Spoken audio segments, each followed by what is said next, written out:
If you knew what I knew, you could get 10 million subscribers within 6 months. Your first video is not going to get views. Subscribers don't matter. Views don't matter. I mean, they do. So stop sitting there and thinking for months and months on end and just get to work and start uploading. Everything you want as a creator comes from making the best videos possible and thumbnails. MrBeast shares his best YouTube advice all the way from title and thumbnail secrets to growing a channel on YouTube. It's much easier to get 5 million views on one video than 50,000 views on 100 videos. He also reveals how he's able to hook in viewers in his videos and what he would do if he started over from scratch. What advice would you give yourself when you were starting out? Your videos suck. You think your videos are good, but they suck. You know, they just do. And the sooner you learn how to make good, great videos that people actually want to watch, the sooner you'll get views. I think is the biggest takeaway. Because like when I was 14, I thought my videos were the best in the world. They weren't. They're terrible. Many people are making way better videos than me, but I didn't think that. And I think, you know, to be successful, you kind of have to have a little bit of that ego where you're like, you know, my content's great. You got to believe in it. But also like, if you have sub 1,000 subscribers, like there's a good probability your videos just suck. They just do. And you need to make hundreds of videos or 100 videos. I don't know. It depends on the difficulty of your videos. Improve something every time and just like get to the point where they don't. When you make good content, you'll blow up. It's not the algorithm. It's not anything. It's just like me and most people who are in my position, you just make terrible videos. And that's okay, because you got to make a bunch of videos and improve over time to be great. Like you don't just pick up a baseball and become an MLB level athlete within a year. You know, it takes many years, and YouTube's kind of the same way. A lot of people get analysis paralysis and they'll just sit there and they'll plan their first video for 3 months. And yeah, any of you listening, especially if you have 0 videos on your channel, your first video is not going to get views, period. It's not. Your first 10 are not going to get views. I can very confidently say that. So stop sitting there and thinking for months and months on end and just get to work and start uploading. Like all you need to do, this applies to people who have not uploaded videos but have dreams of being a YouTuber, is make 100 videos and improve something every time. Do that. And then on your 101st video, we'll start talking like maybe you can get some views, but you know, your first 100 are gonna suck. There are very freak cases like Liza Koshy or Emma Chamberlain who have really good personalities and it doesn't take them as many videos. And it's just like people who are 7'5" and making the NBA. Like, yes, there are freak cases you can find, but for the average person like us, you know, who don't have these exceptional personalities and, you know, backgrounds in filmmaking, just make 100 videos, improve something each time, and then talk to me on your 101st video. How do you improve something each time? The second one, just, I don't know, put more effort into the script. The third one, try to learn a new editing trick. The fourth one, try to figure out a way that you can have better inflections in your voice. The fifth one, try to, you know, study a new thumbnail tip and implement it. The sixth one, try to figure out a new title. There's infinite ways. That's the beauty of content creation online. There's literally infinite ways, from the coloring to the frame rate to the editing to the filming to the production to the jokes to the pacing to every little thing can be improved, and they can never not be improved. There's literally no such thing as a perfect video. What YouTube wants is they want people to click on a video and they want to watch it. Like at its core, that's what it is. Now you can like draw little lines and go as deep as you want into how to get people to click and how to get people to watch. I mean, essentially by studying the algorithm, you'll learn that you're more studying human psychology, right? What do humans want to watch? Anytime you say the word algorithm, just replace it with audience and it works perfectly. Like the algorithm didn't like that video. No, the audience didn't like that video. Literally, that's it. If people are clicking and watching, then it gets promoted more. And that's literally all the algorithm does, is reflect what the people want to a T. And if you deny that, you just make terrible videos and are trying to find a scapegoat. What makes for a good title? Short? Not just short. It's also, if someone reads it, are they like, do they have to watch it? Is it just so intrinsically interesting that it's just gonna with them if they don't click on it? You know what I mean? Ideally, it's a title also that, you know, because the titles don't live in a vacuum, right? So it has to lead into the content. So ideally the title represents content that you would want to watch for 20 minutes. So if it's a 20-minute video and the title is I stepped on a bug, the click-through rate is going to be much lower than if it was like a 5-second video. Like even nuances of the length of the video based against the title will affect whether people want to click it, because sometimes they just don't add up. I mean, it's that, yes, ideally you want it below 50 characters, because above 50 characters on certain devices, you run the chance of it going ... So like I took a light pole and I saw how many dollar bills I could stack on top, and they would just go ... because it's too long and it can't finish it. And that's the worst thing, because then people don't even know what they're clicking on. And so it's going to do even worse. Short, simple, ideally, and just so freaking interesting they have to click. And it is a good segue into the content, and it represents the length of the content. The more extreme the opinion, typically the higher the click-through rate. If you can like pay it off in the content, then it just supercharges it. So like, Oh, so you have a kind of estimate of the extreme. like this water, right? You're like, Fiji water sucks. Yeah. That would do fine. But if you said Fiji water is the worst water I've ever drank in my life, Yeah. way more extreme opinion would do way better. But you have to deliver. Yeah, but then you have to deliver, because the more extreme you are, the more extreme you have to be in the video. I heard you guys talking about autoplay on YouTube, Yes. and I've never considered it. I've always thought about the thumbnail, but now on YouTube, videos automatically play. Of course. So before you film a video, what is the thumbnail? What is the video? And then what's the first 5 seconds? And then what's the first 30 seconds? You know, by the first 5 seconds is like goes with the thumbnail. Because it's possible that people open YouTube and They don't see even- it. They don't Especially even see the for thumbnail. us, because like for so many people I've watched hundreds of our videos, when I upload, I am first on your homepage. So like you just literally don't even see the thumbnail because it autoplays so quickly. So like the thumbnail is irrelevant. I have to like visually convince you to click on the video. Wow, that's so interesting. Yeah, that's why we go so hardcore. Dude, that's so crazy. So do you consider also captions in those first 5 seconds? Because Of people course, aren't all watching of it. with Yeah, audio. everything. Everything. Yes, 100%. Wow. So those first 5 seconds, that hook is now even more important than it ever used to be. Oh, 100%. Yeah, before it was important because you had to convince people to watch. Yeah. Now you have to convince people to click and watch at the same time Whoa. with the first 5 So seconds. that's driving CTR now too. Yeah. It is, Interesting. 100%. Wow. I roast a lot of people who like have boring first 5 seconds. It's brutal. Your title and thumbnail set expectations, and at the very beginning of the video, to minimize drop-off, you want to assure them that those expectations are being met. If you click on a video where, of his, where it's like, Tether is a scam, and then at the very beginning, he starts talking about literally anything else, then you are like, oh, this is bull. This isn't what I clicked on. But if at the very start of the video, you go, Tether is a scam, and I'm going to teach you why, then it's like, okay, you match the expectations. So at the very beginning, match the expectations, and then you want to exceed them. So you want to assure people that what they clicked on is what they're getting, and then blow their mind and be like, but you're also getting even more. That's how you lower drop off, which a lot of people, sometimes it takes them like 20 seconds to really meet the expectations. And so you lose, like, that's where you're going to lose everyone. Everyone's videos start like this, and then it levels off. So you want to reduce the amount of people that click off on the audience retention graph. I hope you're popping up graphs while I'm saying this, so it's easier for people to visualize. We really should drill this home because like the number one thing is like retaining as many people as possible at the start. Because like envision a chart where you lose 35% of your viewers in the first 30 seconds, and then envision one where you only lose 20%. That's 15% more people that are watching, throughout the video than not. And it's not like you made the whole video like a bunch better. You just had a more strategic intro that hooked them. I'm struggling to put this into words and like to really impose how important that is, but like that 15% difference in viewership really does make the difference between hypothetically like 2 million views on a video and like 10 in my head. The thing people undervalue the most is literally the first 10 seconds of the video. Like, Yeah. I think I can quote it. I tied up an FBI agent and I have $100,000 in this bag. Here's a knife. Good luck, and I just run away. Like, it gives you everything you need. Yeah. No wasted words, short and concise, and then tension. You basically want to remove every dull moment. You probably want to find the 10 most critical people you know, make them watch the video and just roast it. Certain things like if I just talk to a camera for 10 seconds without a cut, like a lot of people will just like get bored or they'll lose interest. So like having a B cam and a C cam and you can just talk for 10 seconds, but 3 seconds in cutting to a B cam and then a C cam. Like now it's more interesting, even though it's essentially the same thing and not that crazy. But you want to have good pacing. Typically having a payoff at the end keeps them, right? Last sleeve circle wins 10 grand. If there is a low moment halfway through, you're going to watch to the end because you want to see who wins the 10 grand. So having a good payoff at the end. How do you keep viewers watching and, happy with the video? I would say just give them why they clicked, tell them why they should watch, and then just stick on topic. Like that right there isn't even super complex, but that would already put you in the upper echelon of YouTube. It's hard for a lot of people. People, for whatever reason, like they just drag it out. A lot of vlog channels do it. It's like eating $100 ice cream, and they'll be like, I'm gonna eat $100 ice cream.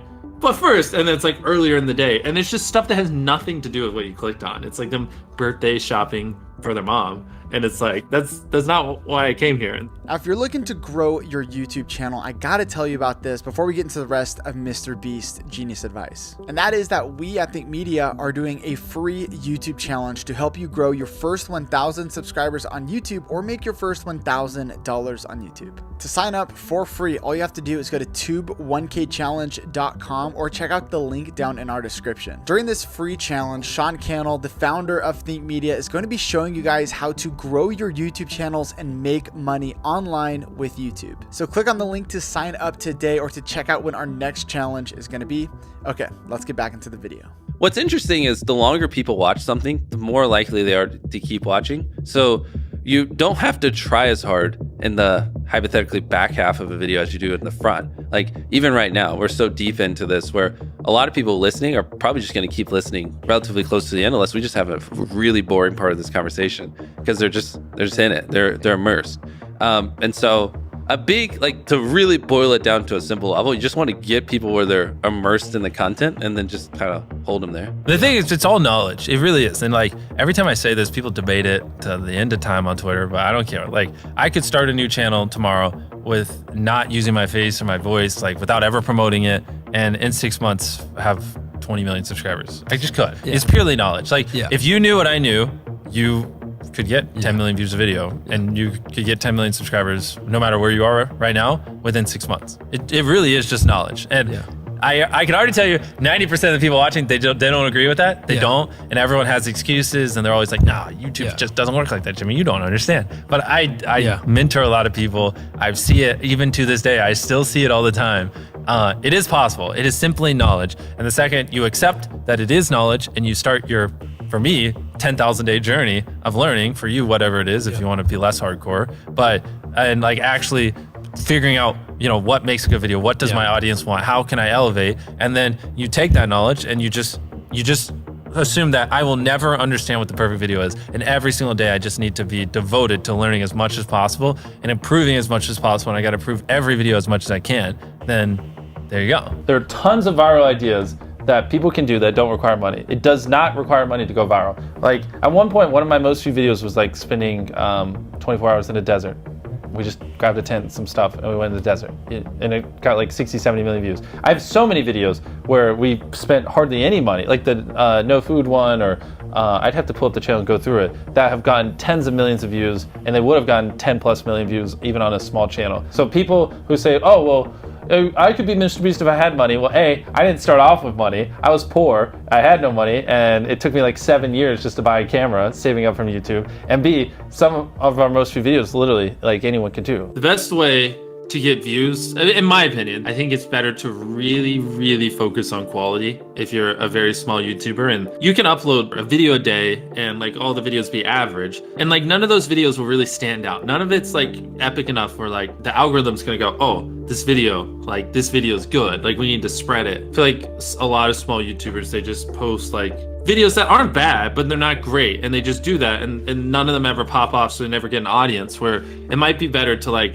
you know, upload half or a third or even like a fifth of the videos, but make the videos you upload so freaking good that like the algorithm has to promote it, and that, you know, it has to find audiences for it because it's such an interesting and good video. When you like set a consistent schedule and you're constantly having to upload videos that aren't as good as you'd like because you got to hit, oh, this Monday, I said I'd upload every Monday, you know, like that's a dangerous trap, because then, you know, the viewers notice that the quality isn't as good and it makes them less likely to watch, and I think it hurts your longevity. A lot of times people, oh boy, it's like they think their videos are better than they are, honestly, and tell them, Jimmy, tell them. I mean, they do, and you have to that, and they have horrible friend groups, because you really are like the type of YouTubers you hang around. And so like a lot of times I'm just like, what you're saying is wrong. Who told you this? They're like, oh, this guy. And it's like, well, they're wrong. It's not true. There's no such thing as a perfect video. Like someone should always call you and it on your video, because it could be better.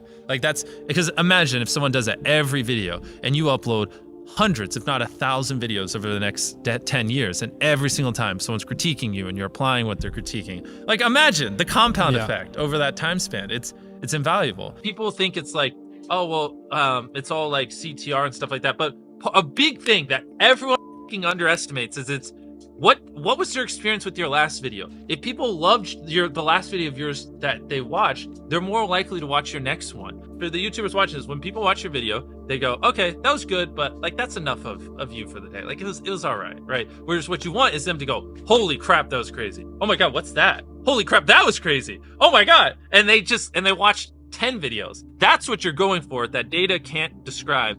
And like, I've never heard anyone talk about that, but that is it. That's how you get these high view counts because people watch 10 videos, not one, you know? It's okay to draw inspiration from me, but just don't do what I do to a T. It's not like $1 versus blank. I'm the first person to do it. But I just, you know, saw that format and I was just like, how can I do that 100 times better? Right. How can I put 100 times more creativity into it? How can I level up the editing by 100 times? How can I spend 100, blah, blah, blah. And that's always my mindset. How can I, like, if I get inspired by something, how can I do that but 100 times better and make it my own? Whereas a lot of people are just like, oh, MrBeast did that. I'm just gonna do it. Yeah, how do I make a good thumbnail? How do I get people to click my video? You want it to be simple. You want them to be able to, like, when they're scrolling through their suggested or homepage or whatever touch point, you want them to instantly be able to understand what you're conveying.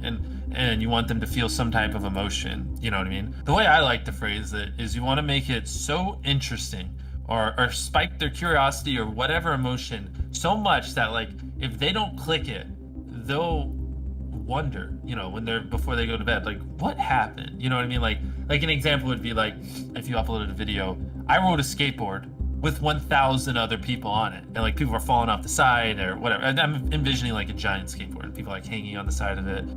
Maybe it's like about to go off a big ramp. If you don't click that, you're gonna like be so curious. It's gonna be on your mind, you know? Later in the day when you're daydreaming, you're gonna think like, huh, what happened?